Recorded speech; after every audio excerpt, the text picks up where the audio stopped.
आदरणीय मोहनदादा जगताप या भागामध्ये आदरणीय भाऊही आमदार होते।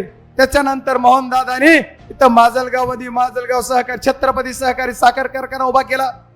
चालवतात का नाही? ऊस तुमचा नेतात का नाही? सगळ्यांना ऊसाला भाव नंबर 1 ला देतात का नाही? का 3-3 महिने बिलच काढत नाहीत? करतात। आणि या सर्व गोष्टीतून मग हा एक युवक चांगला कारखाना काढतो। हा काही प्रस्थापित नाही। ठीक आहे, भाऊ झाले आमदार तरी पण हे आमदाराचा मुलगा वाटत नाही किंवा प्रस्थापित आमदारासारखे भाऊ सुद्धा नाहीत। हा तुमच्या आमच्या सर्वांना गडी वाटतो का नाही?